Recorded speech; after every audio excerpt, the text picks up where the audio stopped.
Next on Be More to Do More podcast. Are you a leader in your business, your community, your church, or even your career, and you're experiencing low morality, some disconnections, or even negativity amongst your team members? Well, today we're going to talk about how leading through self-awareness can help grow and rebuild the morality of your team and even build connections amongst your team members to accomplish the goals that you set. And this is all coming from an intense therapy session that I've had that I'm going to let you guys in on today. What's happening, people? Welcome back to Be More to Do More podcast, where we help you to become the person you need to become to do the things you're called to do. Your boy Tone in the building.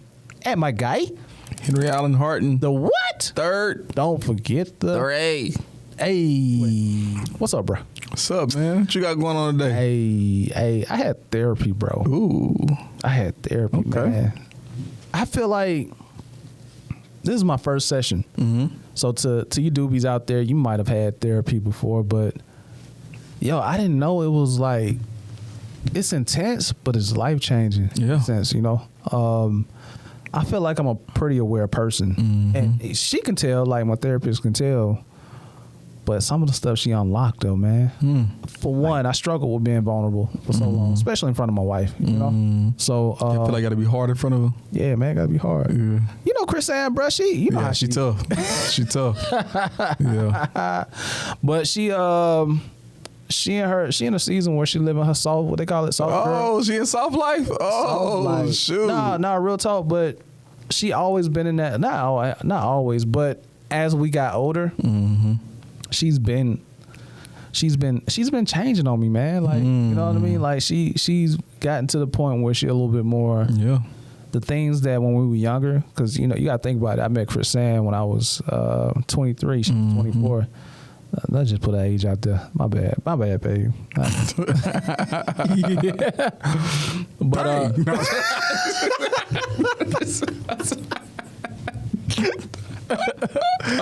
oh man, She okay, boy. I'm sorry, Christine. I ain't mean it like that. I ain't mean it like that. Hey, I do it like that. I ain't mean it like that. I do it like that all the time, man. You my sugar mama. I be messing with her. Oh man. But she's changed to the point where like now she is a little bit more. Now she's still Chris Ann, but intimately now. And I guess I didn't catch up with the change. You know, so now I developed this this thing where it's really tough for me to be vulnerable now. I think my son opened me up a lot too, though. You know, having him. Kids will do it to you. Yeah, definitely. So just going to therapy, man. Like my therapist, man, she unlocked a lot of emotions. Not even emotions, but she gave me perspective that I've been struggling with since I was a teenager. I was young, bro. One example, we talked about this on the podcast, man. See, you guys are witness. You remember when we was talking about like dominant traits and being dominant? And I said I don't like that side of me. Oh yeah, you remember that? Yeah. So we talked about that, but we didn't use those terminology because I was telling her, I said like, we was talking about the situation. I was like, man, I just don't like the aggressive side of me. I just don't like it. She was like, you know what? She got on me. She was like, you need to have some more grace with yourself. I see doobies, I'm letting you know. And did she do the finger like you that need too?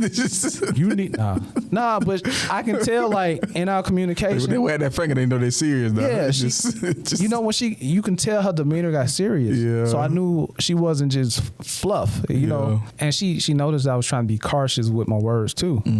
She was like, why do you say or why do you think, you know, you keep saying I don't like that part of you. You got to understand that is a part of you. And I was like, man. And she was like, you got to have more grace around that area. And she was like, instead of saying or trying to suppress it, you need to be more curious about that part of yourself. And for so long, and I've been telling my dad this, I said, man, I feel like I got two sides. It's tatted on my arm, two sides. I'm too nice, but then I'm too rah-rah, you know. If I get outside, and I just didn't like that part of me, but she was like, you got to ask yourself why. Then she gave me an example. She was like, so what if your son turns 18 and then he get really mad, like, oh, you know, just going off. And then she was like, naturally you gonna want to like, you know, buck up too. Right. But she was like, but you as a father, you gonna be like, son, calm down. Tell me what's going on. You know, talk to me. Talk to your dad. Will you do that though? Huh? Will you be that way? Because I don't know if I might have to be like, I might have to put the hands on you, but well, I mean, I don't know. but the situation may not be coming towards you. Yeah, for sure. He might just be mad, you know. Yeah. And she was like, that part of you, that's how you should talk. Like, hey, what's going on? Talk to me, you know, like, and yo, I kid you not, it was a tear right here. Like, I was like, man, y'all got me out here. I'm a thug, man. I'm a player, man. I ain't about that. Nah, but anyway. So she told me, she was like, you've been suppressing it for so long. So when it leaks out, she said, I call it raw, you know? And I'm like, dang. And she was like, and it leaks out in like different areas. You said like rah type? Like raw. Or raw? Raw. Like okay. It's raw. She was like, it's not aggressive. She was like, that's not aggressive. You know, change the name. That's your advocate. And that's your advocate? Yeah. She said, that's your advocate. And she was like, you got to understand. What does she mean by, what does she mean by your advocate? Because, okay, so I always had this thing that I wasn't heard. You know, so going back to, I think we talked about this too, being the underdog. So I always had a feeling that I wasn't heard. It's my voice who is here to advocate for me have been suppressed for so long. So when it do come out, it comes out raw, like in the form of aggression. So even in my marriage, like if I get to the edge, then I boom, you know, like not blow out. No, I ain't to the point where I'm violent, but you know, I'm you know, aggressive, and I didn't know what that was, but now I know. Oh, that's a part of you speaking out for yourself. You know, protecting yourself. It's your advocate. Yeah. You know what I mean? But it's just been suppressed for so long. But she was telling me that if I learn to develop a healthy relationship with that, it'll become softer. Pretty much. Yeah, like this is a huge topic for leadership. Yeah. Because man, like, and sometimes like all right, so story time, right? Wait. Story time. So, all right, so I had a situation where, right, you know, something happened, right, and my first initial like response to it, right, like is what, like what, why we do that? I was like, why we even do that? Right. But internally though, right, I know that people are going to make mistakes, right, and that it's okay. And I want, you know, but like my first initial response though to it, right, is not what it needs to be. Right. So I think there's like, but you being able to kind of be more in tune with those emotions in that particular section of your life, right, is going to help you be a much better leader, because it's just, I guess it's like emotional intelligence or maturity. Well, I think for me, it is, emotional intelligence been there because I know it's there. Right. It just, my relationship with it has now changed. You know what I mean? So then it was like, yo, chill out, calm down. I'm suppressing it. Yo, you tripping. You know, I'm telling myself this, like, calm down. What you getting mad for without hearing it out. Doobies, this is Be More to Do More podcast. And we have some exciting news for you today. Listen, we're coming up on 1 year of Be More to Do More podcast, and we really appreciate you all for rocking with our content. But listen, y'all don't want to miss this opportunity right here. Yes, sir. We've launched an email subscription list where you'll get bonus episodes, get behind the scenes information, as well as discounts on all merchandise and events. Best part about it, it's free. It's free. This is the chance to dive deeper into conversations you love. Yes, sir. So hit that subscribe button right now and join our incredible community. Let's go. So even with my wife, I would find myself mimicking those same things with her, versus saying, "Hey, calm down. What, talk to me. What's going on? Like, how are you feeling right now?"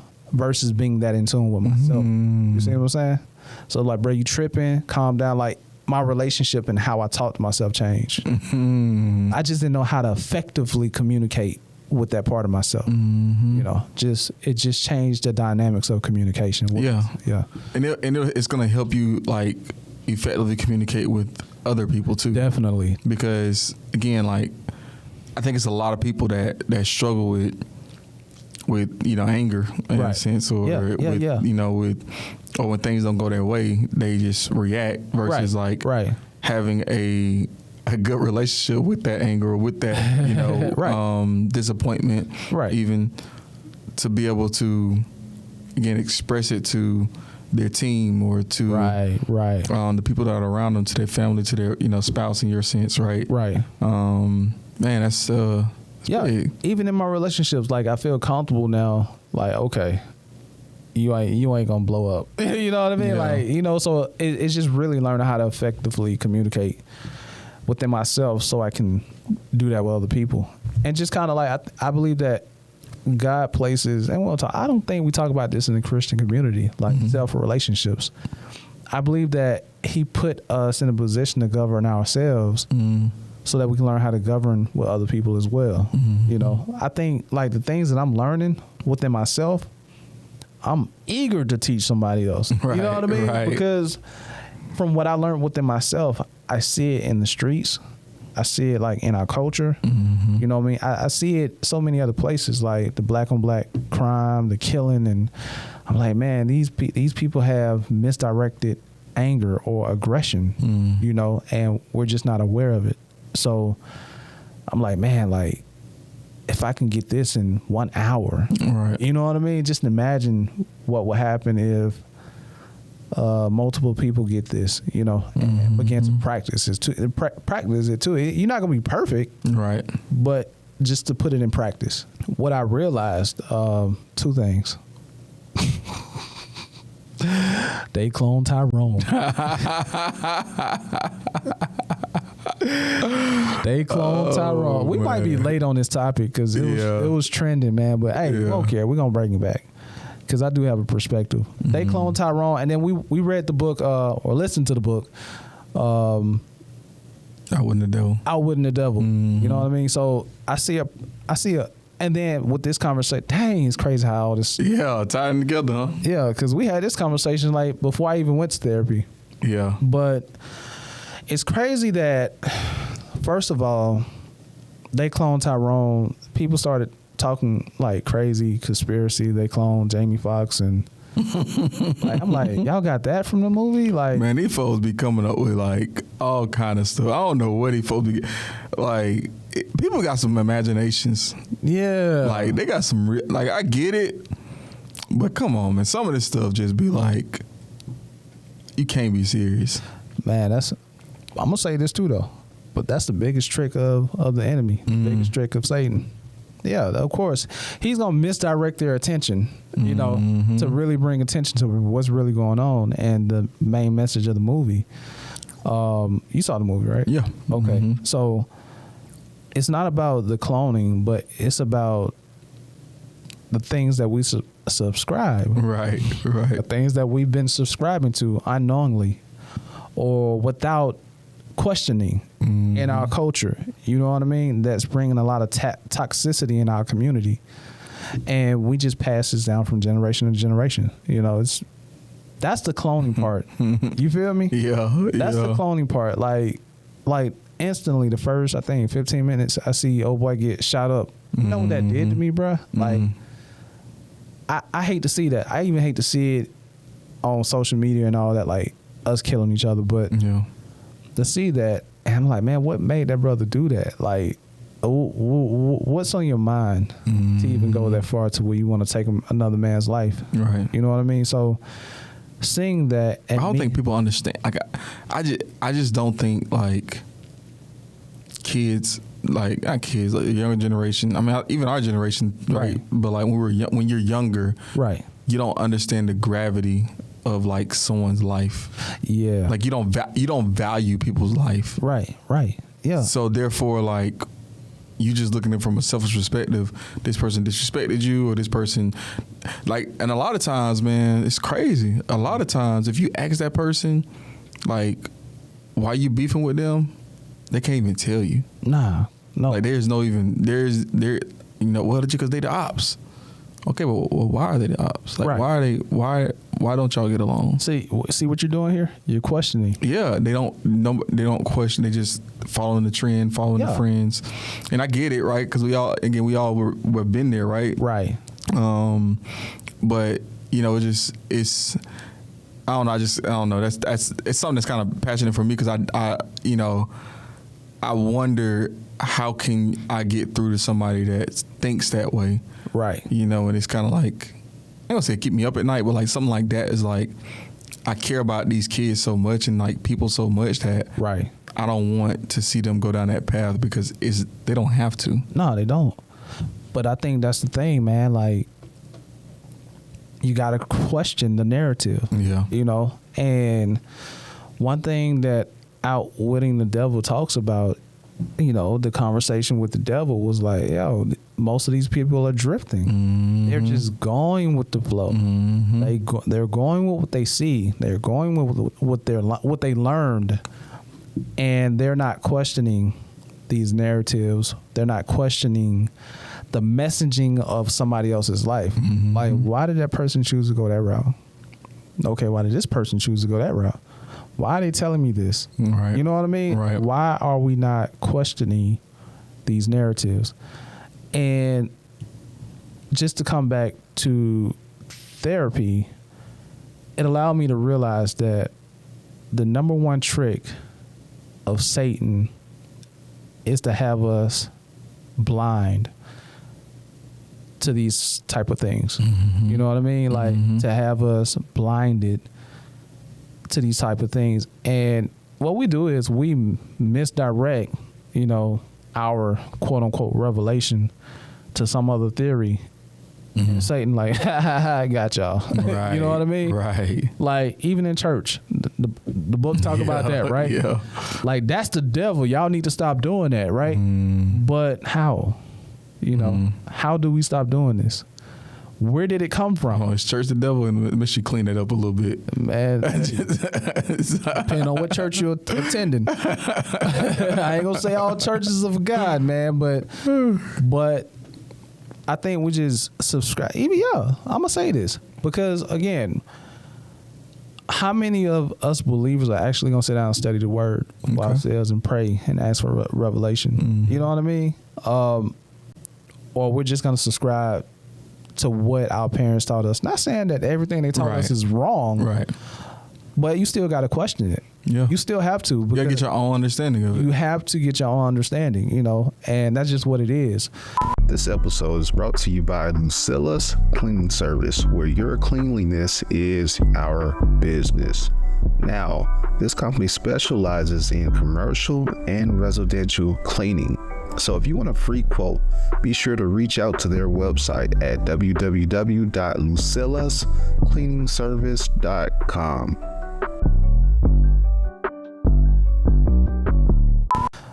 Because we're here to make a difference.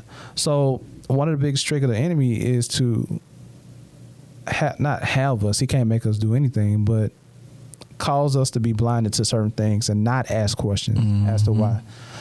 And even you would hear, don't question God. But the Bible didn't say that. They don't? No. God said, ask. He said, ask. Dang, it don't say that? No, the Bible do not say that. Don't question God. Tell me what scripture. I don't know. I just always heard it. I just always heard it. Oh, man. Y'all don't question God. Y'all gonna make me change up the lyric, the scripture today, man. Because if any man lack wisdom, let him ask, and it will be given to him, upbraided and not. Meaning, God will give him what he's asking for in clarity and entirety. You know what I mean? So, knock and the door should be open. Ask and you shall find. Seek and you shall find. Like these are Jesus' words. He's not telling us not to ask because he's our friend. If we're in His will, and there's a contingency there. But we always heard, don't question God.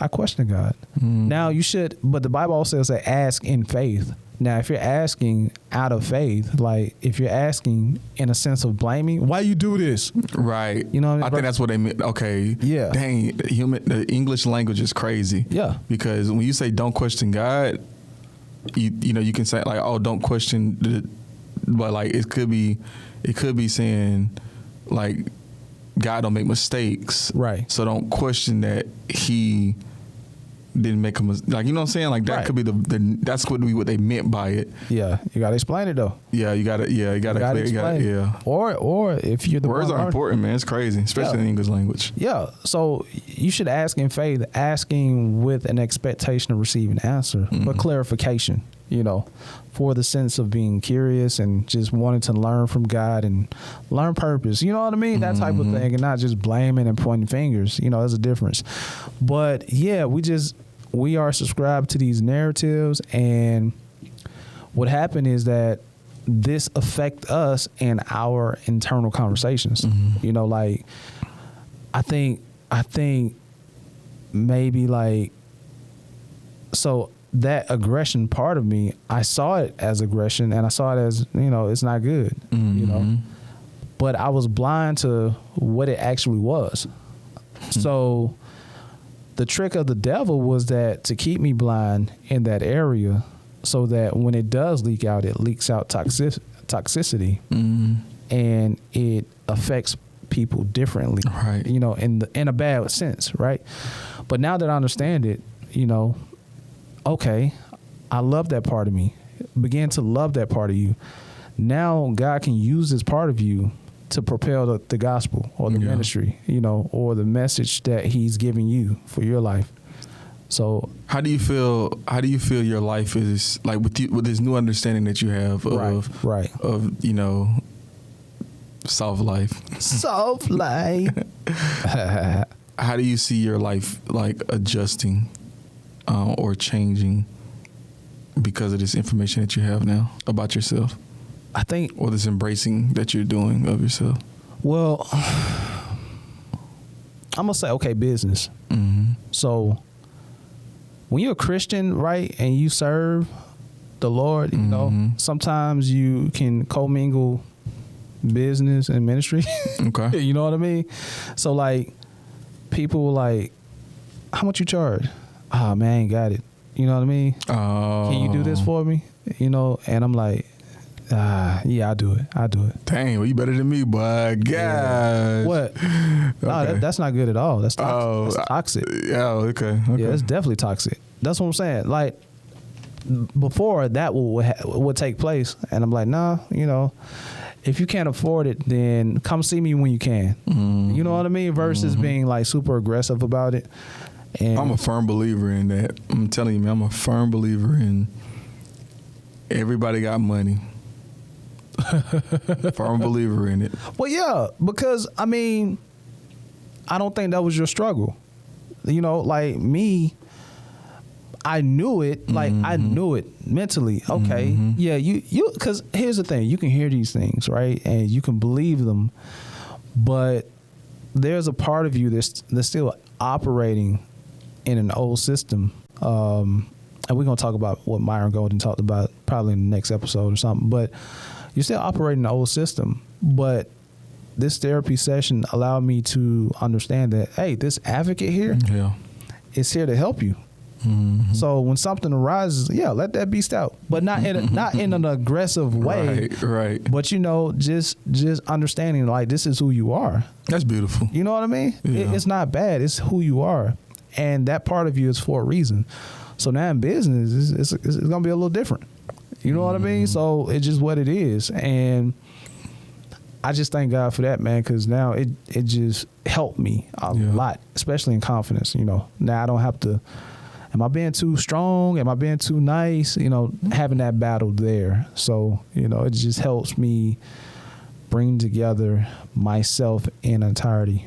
When we talk about perfection, man, going back to Bible, the word in Greek for perfect, people think is to get everything right or to do everything right. That word perfect means whole, complete, entirety. We begin to dismiss certain parts of us and, you know, separate parts of us that we don't like, and we put it to the side. Right. But again, it's causing toxicity, which is what the enemy wants, either in your life or other people's lives, and you're not seeing that. But when you begin to love every part of you, then you're bringing yourself together as whole, entirety, perfect. Yeah. You know what I mean? And now you're able to operate with a sense of purpose because you're whole and complete. And by this information, you can help somebody else. So, yeah, man. Dang, you know what? Yeah, I was just listening to your story, right? Makes you think about the lyric of the week.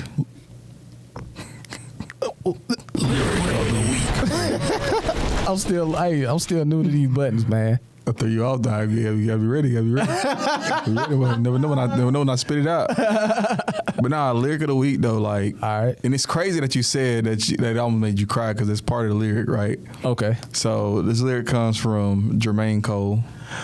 J. Cole. And he says, "Fighting back tears, I promise to switch gears.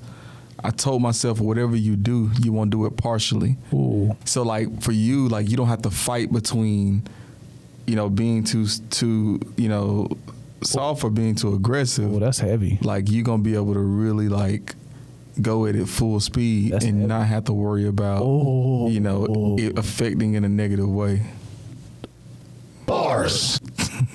Bruh. You just unlocked something else, man. I feel like what you got? Therapy session, man, because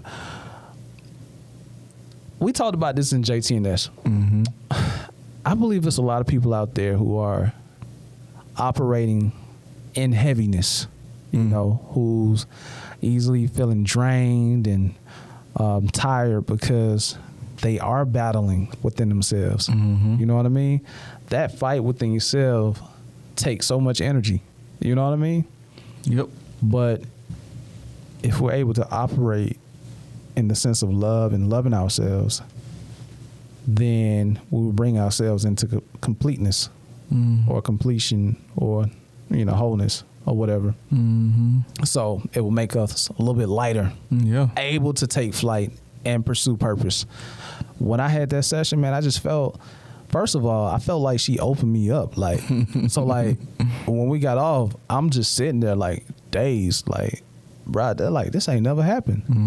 And she said, she was like, when we're done, you may feel a little vulnerable and stuff like that, and go put some clothes on. Go put some clothes on, man. So I just sat there like in the house with a winter coat in 90-degree weather. I had a hoodie on,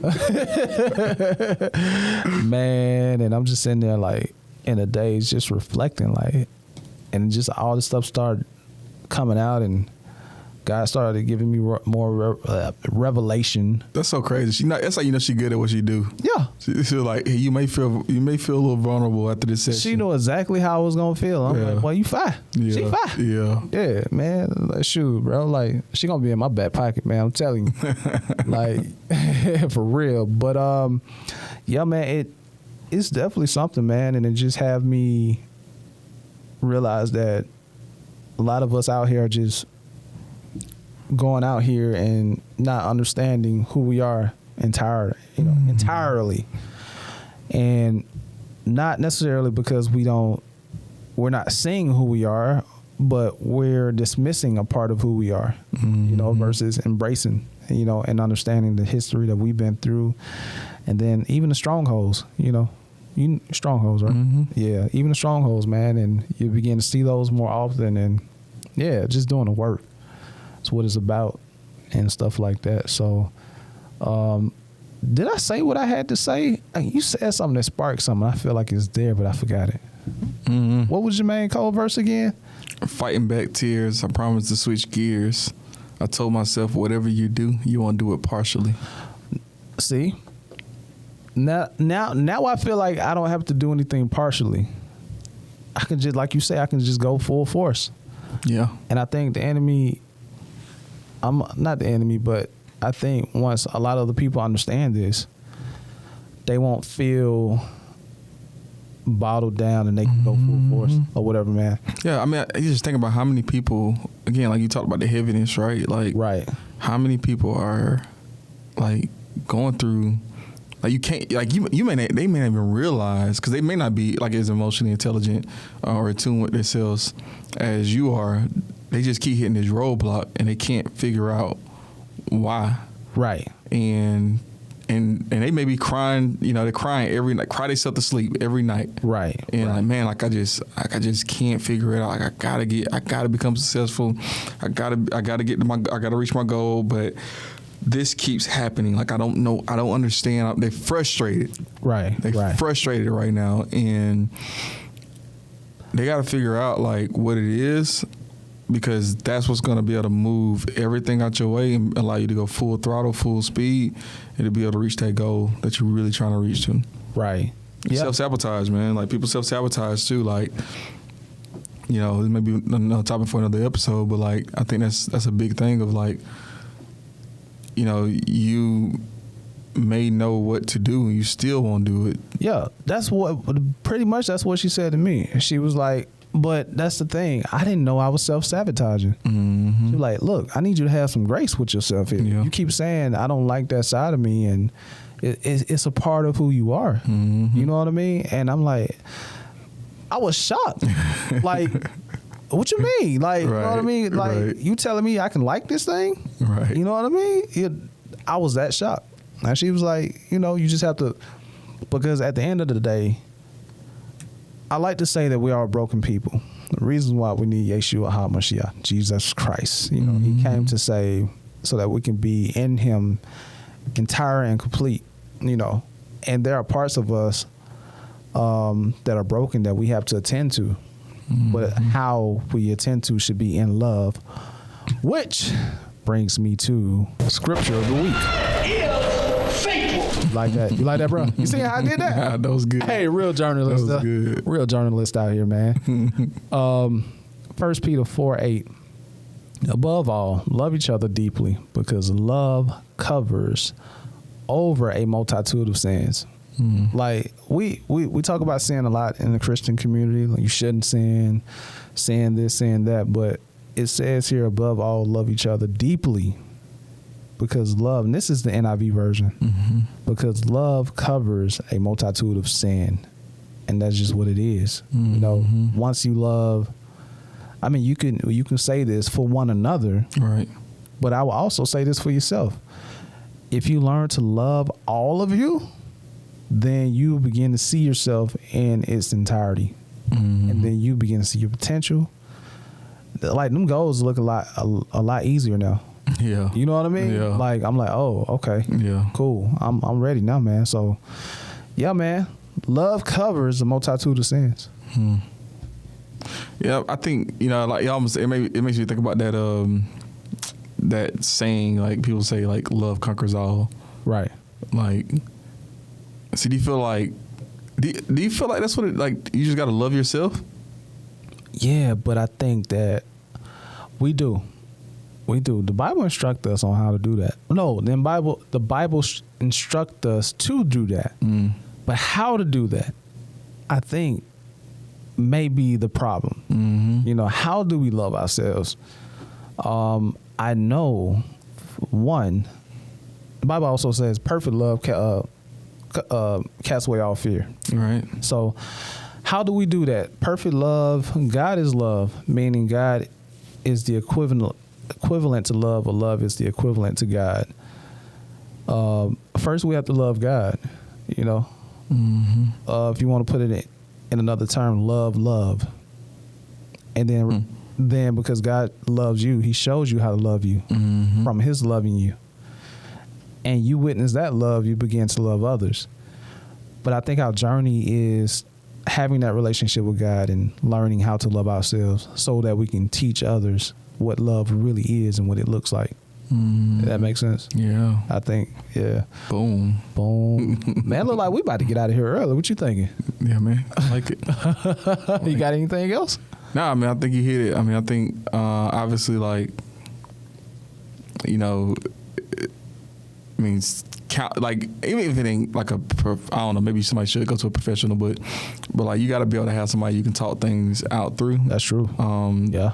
Somebody that's gonna be like, I'll give you an unbiased, example, right, or unbiased opinion, right, that has nothing to gain off of you feeling one way or the other, right. But it could change the situation, but at the end of the day, right, you gotta choose to love yourself, because through that revolution, that's what's gonna. That's true. Make everything happen for you. I want to talk to the leaders. Revelation. I thought, do you want a revolution? Man, I want to talk to the leaders though, because leaders, we are put in a position where people look up to us, you know. And I know Be More to Do More, we're not here. I can't say we're not here to help everybody, but if we can help 1 or 2 or 3 leaders, they say 1 put 1,000 to flight, 2 put 10,000 to flights. That's Bible. If we can help maybe 2 or 3 leaders to find a way to go get the help. I'm not saying go get the help like you got problems, but no, you got problems. I will say it. My man, look at you. You got problems. Look. That's why we're a team, man. I'm gonna sweeten it up a little bit, but he's just gonna say it. He's just gonna say it raw. Stop capping with yourself. Like just be real with yourself. You got problems. You got problems. It's okay. We all got problems, but you gotta embrace it. Yeah. So with that being said, so you're called to people. You know, you're a leader. You're called to people. And in order to serve people better, you have to go get the help yourself. You know what I mean? That's going to do that much better to the people that you help. It's going to be beneficial for them, so that they can go out and help people. And then those people can go out and help people. Man, that's how we, it's going to sound so cliche, but that's how we make the world a better place. Yeah.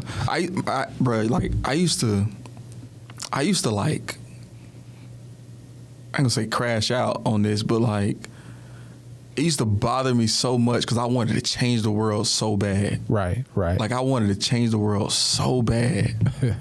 And I realized that the way that you change the world is you change your world. Ooh. And when you change your world, the people that are around you, everything that you got going on, right. Then you can change one person's world. Right.